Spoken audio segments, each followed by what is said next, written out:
know what they say about things in Texas. They're heating up over the race for John Whitmire's vacant state Senate seat. But more relevantly, the state is a hotbed for distinguished strength athletes. Maybe it's the football culture. Maybe it's the prevalence of high school powerlifting. Probably it's just the trin-infused cattle and the fact that you've got to do something with all that protein from the church potluck on Sunday. Before Jesus Olivares, Trey Mitchell, or Kaylor Woolham were twinkling in anything, the Lone Star State would produce the first American ever to win World's Strongest Woman. Jill Mills was born in 1972 to a military family. She's spoken openly about her abusive father, who told her she didn't need an education if she learned to work her body. I don't think that pervert was talking about outlifting 99% of the global male population. You might imagine that such a household would be hard to feel safe in.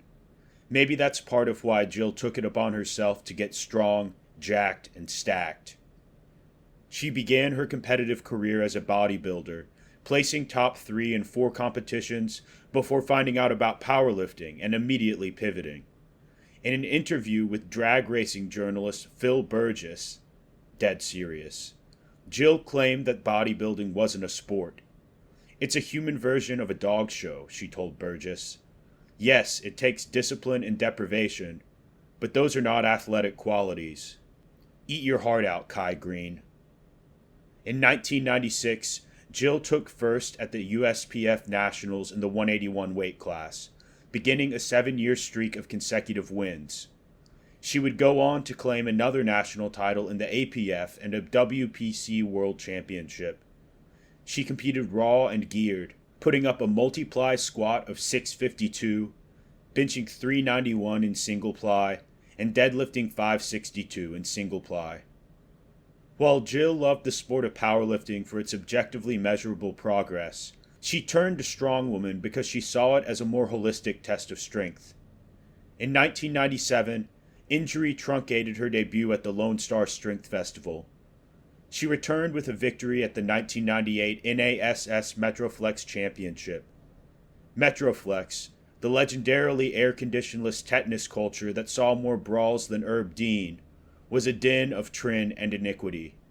All this to say that Miss Mills must have rustled some steroid-shriveled jimmies with her show of parking lot strength. Ronnie Coleman, who trained out of Metroflex, would go on to win his first of 8 Mr. Olympias that year. This obviously had nothing to do with Dorian Yates's retirement and is entirely attributable to witnessing Jill horse weights between rows of lifted F-150s. In 2001, Jill would win the USA NASS Championship and secure her place at the 5th ever World's Strongest Woman with a victory at the Calendar Roundtable. This was still in the days when World's Strongest Man was essentially an hour-long tourism advertisement that aired on Christmas. If you wanted to catch it, you had to sneak into the basement and trip over Cinemax VHS recordings to watch it on your uncle's muted TV. Given the nature of that year's coverage, your uncle might have joined you in the viewing. The show brushed over the competition to harp on the female competitor's physicality. They kept cutting to interviews where Jill and her comrades very patiently responded to questions that essentially boiled down to, how do you feel feminine in your body? Despicable. Add to that generous cutscenes to the bikini-clad athletes horseplaying and crushing soccer balls between their thighs in the pool of the Royal Livingston Hotel. Jill's mindset was too strong to be wavered by that buffoonery. On a sweltering Zambian morning, she immediately pulled ahead of the pack with a dominant win in the tire flip. That day's second event was a car squat.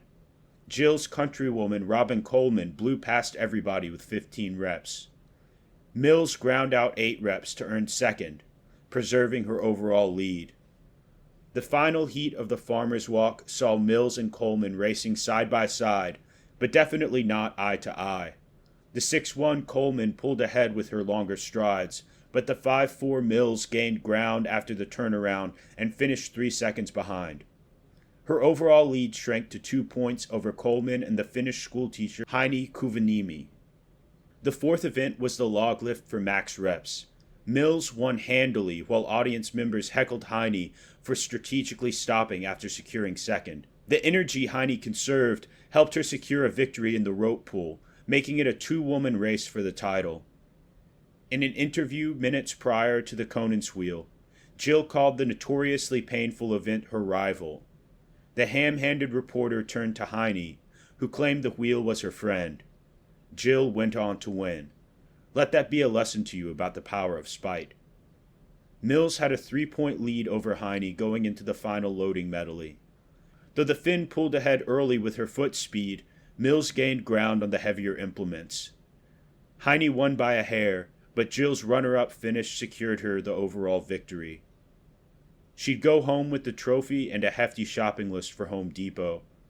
Her discomfort with the Conan's wheel had inspired her to build her own replica, which she practiced on until it became one of her best events. She would defend her World's Strongest Woman title in 2002.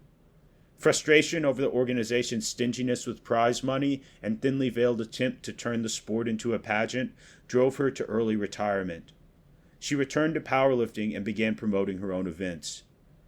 Though her competitive peak spanned no more than 5 years, Jill Mills remains an icon of strength, resilience, and sportsmanship. San Antonio should have chapels dedicated to her. I'd love to track her down and invite her on the podcast. Thanks for watching. In the words of Miyamoto Musashi, seek nothing outside yourself, except a like, a subscribe, and a comment.